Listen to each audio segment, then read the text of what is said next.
Assalamualaikum warahmatullahi wabarakatuh. Salam sejahtera buat kita semua. Doa kita semua dalam keadaan sehat jasmani dan rohani, tidak kurangan satu apapun. Oke, kita lanjutkan saja ceritanya. Bab 2036 sampai bab 2040. Ini terlalu tidak menantang. Terus berlanjut, mengapa kamu begitu penakut? Richard paling ingin melenyapkan semua kekuatan misterius. Dia menantikan pertarungan langsung, sangat disesalkan. Kelompok orang ini tidak berani muncul sampai nanti. Richard menggelengkan kepalanya tak berdaya. Ayo ikut aku melihat Sunstone. Richard ingin memeriksa Sunstone yang dikirimkan. Oke, semua orang mengikuti. Kali ini butuh 5 hari untuk menambang, dan jumlahnya cukup besar. Isi alasnya sampai penuh. Buka dan lihatlah. Perhatikan perlindungannya, perintah Richard. Semua orang yang hadir mengenakan pakaian pelindung. Richard juga memakai mesia khusus. Takut terluka oleh energi batu matahari. Anak buahnya membuka sebuah kotak dan semua orang mundur dengan hati-hati. Tapi setelah kotak itu dibuka, semua orang tercengang. Karena tidak ada yang merasakan fluktuasi energi yang mengerikan. Di masa lalu, sepotong kecil batu matahari pun memiliki radiasi energi yang sangat kuat. Terlebih lagi, sekotak batu matahari sangat kuat sehingga membuat orang terjatuh adalah hal yang wajar. Namun sekarang tidak ada fluktuasi energi sama sekali. Tidak biasa, apa yang terjadi? Richard melangkah maju untuk melihatnya. Saat dia melihat pemandangan di dalam kotak, wajah Richard berubah liar. Wajah menjadi sesak dan memerah dengan kecepatan yang terlihat dengan mata telanjang. Ini, Richard menjadi gila, karena yang ada di dalam kotak itu sama sekali bukan batu matahari. Bahkan tidak sampai setengahnya, kotak itu penuh dengan batu biasa. Boom, pada saat ini, tekanan darah Richard meningkat dengan cepat. Penglihatannya menjadi gelap dan dia hampir pingsan. Ketika orang lain melihatnya, mereka merasakan hal yang sama dan hampir mati ketakutan. Tidak mungkin, firasat buruk menyebar di hati setiap orang. Jika itu terjadi, itu hal yang paling menakutkan. Buka kotak yang lain cepat, semua kotak buka semuanya dan periksa semuanya. Teriak Richard gila-gilaan. Orang-orang itu pergi membuka kotak lain untuk diperiksa. Boom, kotak-kotak itu dibuka satu demi satu, dan yang jatuh hanyalah batu biasa. Semua, tidak sedikit pun batu matahari. Tidak juga di sini, tidak di sini juga. Tidak juga, kotak-kotak itu dibuka satu demi satu, dan semuanya diisi dengan batu biasa. Bagaimana dengan batu matahari? Kemana saja kamu? Saat kotak-kotak itu dibuka satu demi satu, hati semua orang tenggelam ke dasar. Tidak ada batu matahari, tidak ada satu kotak pun. Kemana perginya batu matahari? Tidak mungkin. Apakah kita melakukan kesalahan di suatu tempat? Bagaimana jika ini adalah batu matahari, terbungkus di dalamnya? Kata seseorang, retak, seseorang baru saja mengambil batu dan langsung menghancurkannya, tanpa tenaga apapun. Bagian lainnya masih sama. Asumsi ini tidak valid. Mungkinkah pemasangannya salah? Atau energi batu matahari hilang selama pengangkutan? Semua orang mengajukan banyak hipotesis. Saat ini, suara Richard terdengar, tidak perlu berdiskusi dan berspekulasi. Bagaimanapun juga, mereka mengambil tindakan. Tubuh Richard bergetar hebat. Dia tampak seperti menjadi gila. Sialan, mereka masih mengambil tindakan. Mereka benar-benar mengambil tindakan. Richard berteriak seperti orang gila. Semua orang bingung. Melihat Richard dengan bingung, awalnya, bukan kekuatan misterius yang menyerah dan tidak mengambil tindakan. Mereka telah mengambil tindakan dan diam-diam mencuri batu matahari. Hanya saja mereka tidak mengetahuinya. Kekuatan misterius menipu laboratorium para dewa dan menipu seluruh dunia. Ketika seluruh dunia mengira mereka pengecut, mereka tidak menyangka bahwa mereka telah berhasil merampok batu matahari. Hanya saja semua orang masih menunggu, laboratorium dewa juga memasang jaring, menunggu kekuatan misterius mengambil tindakan. Siapa sangka Sunstone sudah lama disubkontrakkan. Tapi bagaimana Sunstone bisa disubkontrakkan? Sangat tidak mungkin untuk menyesuaikan paket dalam perjalanan. Richard tidak hanya mengaturnya dengan cermat, tetapi dia juga mengawasinya sepanjang waktu. Tidak ada celah, terlebih lagi, volume penambangan dalam 5 hari terlalu besar, dan kontrak tidak mungkin diubah. Itu hanya ketika tim transportasi pelabuhan sedang memuat kapal. Itu juga tidak benar. Saat itu, Richard sudah mengirimkan tim transportasi yang kuat untuk mengawasinya, dan tidak ada kemungkinan akan ada masalah. Bagaimana mungkin dengan begitu banyak batu matahari? Itu hanya bisa dipindahkan dari area penambangan, yang dipasang di 6 area produksi utama bukanlah batu matahari sama sekali, melainkan batu biasa. Selain itu, alat transportasi tim transportasi diisolasi dari fluktuasi energi. Jadi apakah itu batu biasa atau batu matahari? Tidak ada yang tahu. Ye Junlin mengatur semua ini untuk dilakukan oleh tentara terlarang menunggang naga. Selama masa ini, Ye Junlin mengetahui dengan baik 6 area produksi utama. Bahkan sangat detail sehingga semua orang mengetahui kebiasaan tidurnya. Tentara terlarang menunggang naga menyelinap ke dalamnya lebih awal. 9 hari kerja dengan intensitas tinggi tanpa henti membuat semua orang yang terlibat dalam penambangan berada dalam kondisi sangat lelah. Hanya dengan begitu tentara terlarang penunggang naga punya kesempatan untuk menyelinap masuk. Tak hanya itu, tentara terlarang menunggang naga juga diam-diam mengutak-atik situasi. Ye Junlin hampir mempelajari semua keterampilan Dewa Racun. Tidak masalah mengembangkan ramuan yang bisa menyebabkan koma dan halusinasi. Tentara terlarang kavaleri naga menggunakan obat ini di 6 area produksi utama, dan gas tak kasat mata yang dihasilkan memenuhi udara. Setiap orang mengalami peningkatan kelelahan, kelesuan, dan bahkan halusinasi. Obat yang dikembangkan oleh Ye Junlin tidak akan meninggalkan jejak apapun setelahnya. Awalnya, Tuan Qin merasa benar, memang tidak normal. Namun semua orang lelah dan mengira itu karena pekerjaan dengan intensitas tinggi. Akibatnya, pekerjaan yang seharusnya memakan waktu 1 jam untuk memuat batu matahari ke dalam unit transportasi berubah menjadi 3 jam. Tapi semua orang mengira itu normal, lagi pula semua orang terlalu lelah. Bahkan Rex Jimson pun berpendapat demikian. Richard tidak menerima tanggapan apapun, apalagi keraguan. Dalam 3 jam terakhir, tentara terlarang kavaleri naga diam-diam memindahkan semua batu matahari. Kemudian hancurkan semua petunjuk. Tidak ada yang tahu sama sekali. Inilah alasan mengapa Ye Junlin enggan mengambil tindakan. Karena mereka tidak pernah mengirimkan Sunstone sejak awal. Bos, misi selesai, batu matahari telah ditempatkan dengan benar. Pada saat ini, tentara terlarang menunggang naga kembali. Ye Junlin mengangguk dan menyesap tehnya. Suzaku dan yang lainnya tercengang. Bagaimana kabarnya? Misi selesai. Melihat keraguan semua orang, Ye Junlin tersenyum. Ya, misi telah selesai, dan batu matahari ada di tangan kita. Apa? Bagaimana?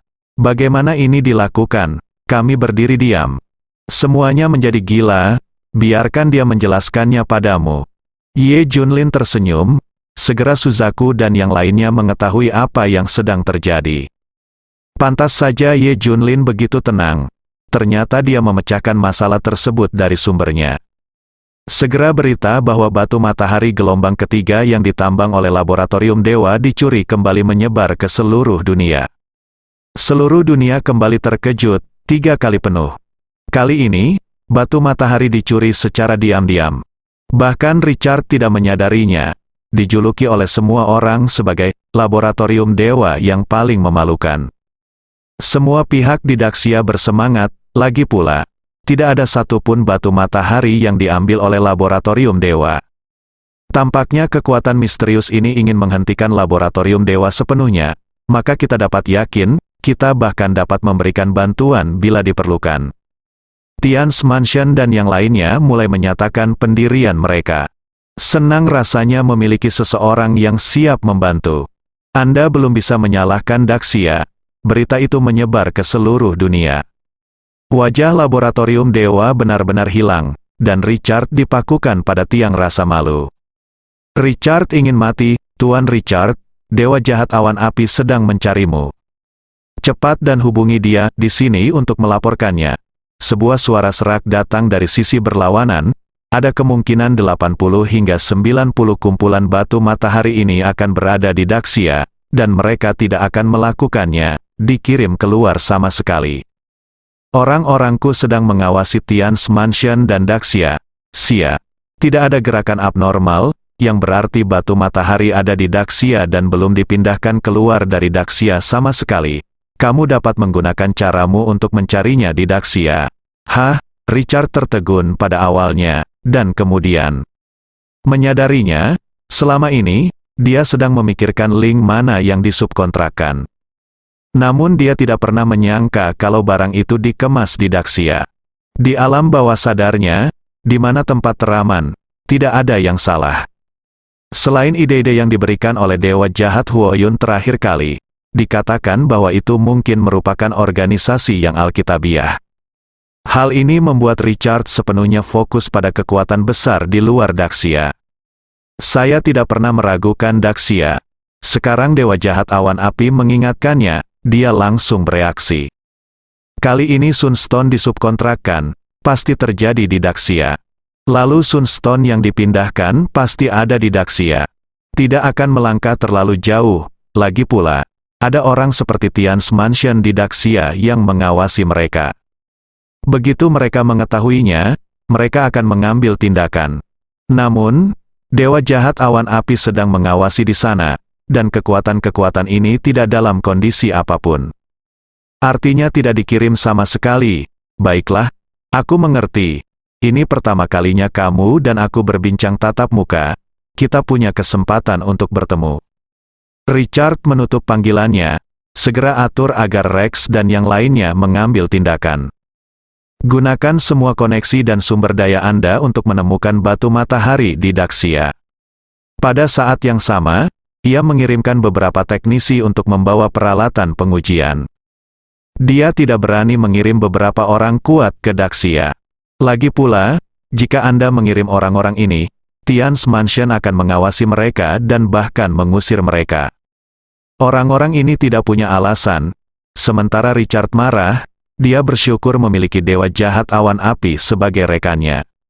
Selalu ada saat dia dibutuhkan, memperbaiki kekurangannya dan menjadi supportnya.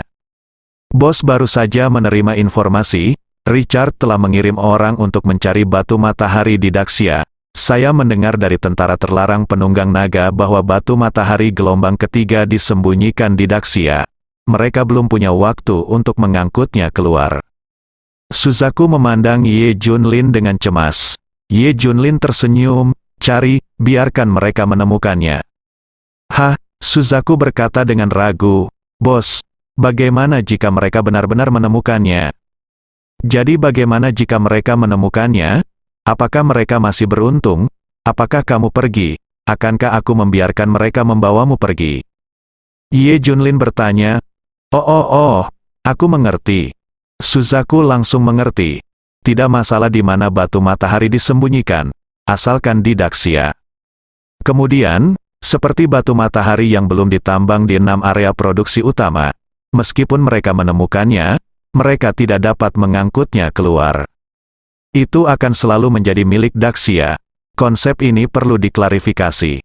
Jika Anda menemukan batu matahari, Anda mungkin tidak dapat membawanya kembali, dan mungkin itu bukan milik Anda. Ada kemungkinan besar, bahkan 100%, tidak akan terkirim. Jadi laboratorium dewa hanya melakukan pekerjaan yang tidak berguna. Jika Anda punya waktu untuk menemukan batu matahari, sebaiknya Anda menambangnya. Terlebih lagi, Anda mungkin tidak dapat menemukannya. Setelah menerima perintah tersebut, Rex dan yang lainnya dengan panik mencari keberadaan batu matahari di Daxia. Menghabiskan waktu, uang, dan tenaga untuk mencari area yang luas. Tapi Ye Junlin sama sekali tidak menganggapnya serius. Dia sedang membuat rencana untuk fase selanjutnya. Dalam beberapa hari terakhir, Chad tidak berani melanjutkan penambangan. Kami telah mencari keberadaan kumpulan ketiga batu matahari yang hilang, dan mencari kekuatan misterius di segala aspek. Itu tidak masuk akal, pada dasarnya tetap diam. Richard tampak sedih sepanjang hari. Jika dewa jahat awan api tidak memberikan petunjuk dan arahan, dia akan pingsan. Belakangan ini, dia bahkan tidak tega melakukan eksperimen. Sudah stagnan untuk sementara waktu, Tuan Richard, kabar baik, kabar baik. Batu matahari yang hilang gelombang ketiga telah ditemukan. Saat ini, berita datang, batu matahari yang hilang gelombang ketiga sebenarnya ditemukan di Daxia. Richard dan yang lainnya melompat, "Di mana kamu menemukannya?" Tanya Richard heran sekaligus gembira. Sebenarnya batu matahari itu belum diangkut, semuanya ada di area penambangan. Sebuah suara datang dari sisi lain setelah ragu-ragu sejenak.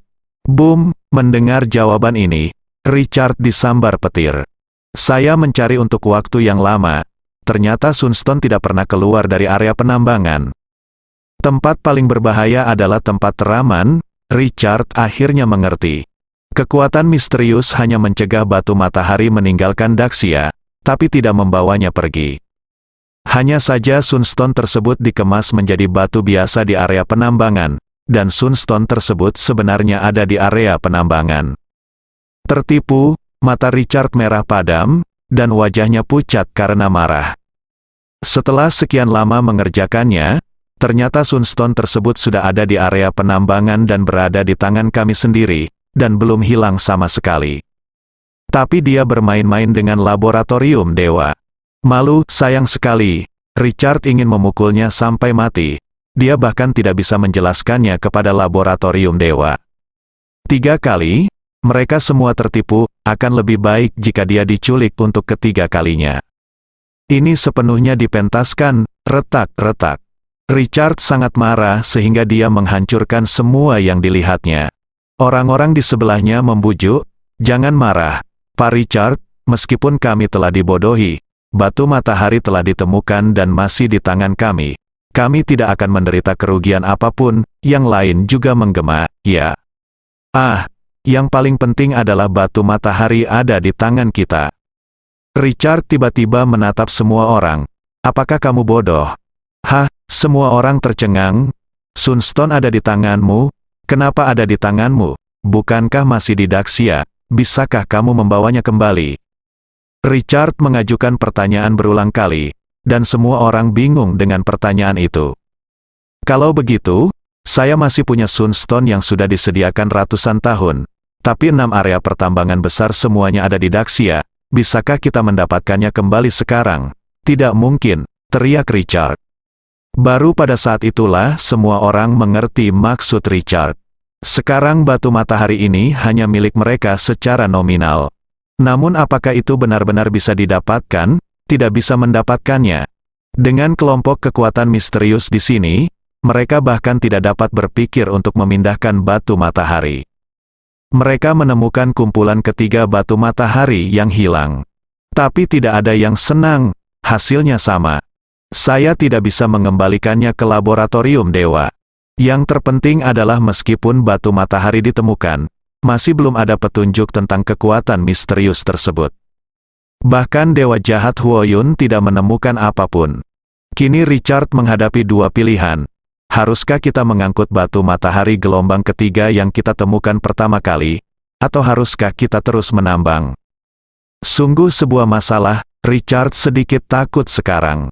Dia bahkan tidak berani lagi mengangkut batu matahari. Dia takut akan diculik untuk keempat kalinya. Takut. Richard justru menjadi takut, namun kekuatan misteriusnya adalah ketakutan akan hal yang tidak diketahui. Wajar jika Richard merasa takut. Richard mengumpulkan semua anak buahnya untuk rapat guna membahas apa yang harus dilakukan selanjutnya. "Pak Richard, bagaimana kalau kita terus mencoba? Coba kembalikan Sunstone itu, ikuti saja pengaturan terakhir. Kali ini, kita juga akan dijaga ketat di Daxia. Saya tidak percaya itu tidak akan kembali." Seseorang menyarankan jalan.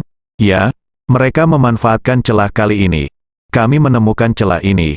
Saya ingin melihat apakah mereka punya metode lain." Lakukan, semua orang mengusulkan untuk mengangkut batu matahari kembali terlebih dahulu. Richard berkata tanpa daya, "Oke, ayo kita coba lagi." Tapi saat ini, berita tiba-tiba datang, tidak terjadi sesuatu lagi. Richard dan semua orang tercengang, sesuatu terjadi lagi. Tapi mereka harus memutuskan untuk terus mengangkut batu matahari kembali. Itu tidak dilaksanakan, bagaimana bisa terjadi sesuatu? Semua orang menatap agen intelijen itu. Sesuatu benar-benar terjadi kali ini. Saya baru saja mendapat kabar bahwa batu matahari di area penambangan batu matahari di Pulau Telukset, Lucia di Eropa Barat dan 13 pulau di wilayah laut telah dijarah, semua basis penambangan telah dihancurkan. Boom, baut tiba-tiba, begitu berita itu keluar. Richard dan yang lainnya tercengang. Sekarang dia dan Laboratorium Dewa semuanya fokus pada area penambangan Daxia dan kekuatan misterius. Di mana saya bisa mengurus hal-hal lain, Richard sekarang bahkan tidak peduli dengan eksperimen Su Zhengji. Namun saya tidak pernah menyangka akan ada yang menyerang area penambangan Sunstone lainnya. Selama bertahun-tahun, Laboratorium Dewa telah mendirikan berbagai laboratorium dasar di seluruh dunia. Salah satu tujuan utamanya adalah menemukan dan menambang batu matahari untuk penggunaan energi. Di seluruh dunia, Laboratorium Dewa telah menemukan banyak lokasi energi batu matahari. Dan kemudian milikku, tapi semuanya dilakukan secara rahasia. Itu adalah rahasia level 1 dari Laboratorium Dewa. Orang luar tidak akan pernah tahu. Tapi sekarang, bagaimana situasinya? Mendengar nama tempat yang familiar, jantung Richard hampir melompat keluar dari dadanya. Tempat-tempat seperti Pulau Telukset, Lucia adalah area penambangan utama untuk Laboratorium Dewa. Banyak batu matahari yang bisa ditambang. Apakah hancur seperti itu? Bagaimana mereka menemukannya? Plop, Richard langsung pingsan. Yang lain juga merasa mata mereka berada dalam kegelapan. Bukankah tangan kekuatan misterius ini terulur terlalu jauh? Tidak hanya bertanggung jawab atas penambangan Sunstone di Daxia, tetapi sekarang juga perlu untuk mengontrol hal-hal lain. Ternyata semua orang bertanya-tanya apakah ada kekuatan tertentu di Daxia yang bertekad untuk tidak membiarkan batu matahari meninggalkan Daxia. Sekarang tampaknya ini hanyalah seseorang yang menentang eksperimen para dewa. Tidak ada tanggapan dari Laboratorium Dewa. Berita lain datang. Area penambangan batu matahari yang terletak di zona gletser paling utara di benua boreal telah rusak. Area penambangan batu matahari yang terletak di zona gunung es di benua selatan telah rusak. Area penambangan batu matahari yang terletak di dekat pulau timur suatu gunung berapi yang sudah punah telah rusak, hancurkan. Laboratorium para dewa memiliki total lebih dari 300 area penambangan batu matahari di seluruh dunia. Kali ini, lebih dari 30 orang terkena dampaknya. Jangkauan distribusinya sangat luas, di seluruh dunia. Ada mereka di setiap benua. Jangkauan serangan kekuatan misterius meluas ke seluruh dunia. Masih di waktu yang sama, mengejutkan, dunia kembali dikejutkan. Banyak orang yang mengevaluasi kekuatan-kekuatan misterius ini. Semua orang merangkum kebenaran sebelumnya. Kekuatan misterius ini sangat kuat. Tetapi ia hanya dapat melakukan pencurian kecil-kecilan di laboratorium para dewa. Tapi entah dari mana, sebuah backhand besar datang. Mampu bertindak secara bersamaan di seluruh dunia dan menghancurkan lebih dari 30 area penambangan batu matahari. Ini menunjukkan bahwa gaya ini begitu kuat hingga bisa meledak. Hal ini dapat secara langsung mengancam laboratorium para dewa. Ada yang senang dan ada pula yang sedih. Semua pihak di Daxia tentu saja senang. Ada orang yang bisa mencegah penambangan batu matahari di Daxia, dan ada orang yang bisa membatasi laboratorium para dewa. Ini adalah hal yang baik untuk Daxia. Beberapa orang yang memusuhi laboratorium dewa atau tidak memiliki hubungan baik dengan War Eagle berpendapat demikian. Tapi aliansi War Eagle dan pasukan afiliasinya, atau sekutu laboratorium dewa, menjadi gila. Hal ini berdampak langsung pada mereka. Semua ini secara alami dilakukan oleh Ye Junlin. Departemen lamanya diatur untuk melakukan hal-hal ini. Qilin dan yang lainnya sedang melakukan beberapa hal besar, aku tidak bisa membunuhmu sekaligus. Tapi aku bisa membunuhmu sedikit demi sedikit, Ye Junlin mencibir.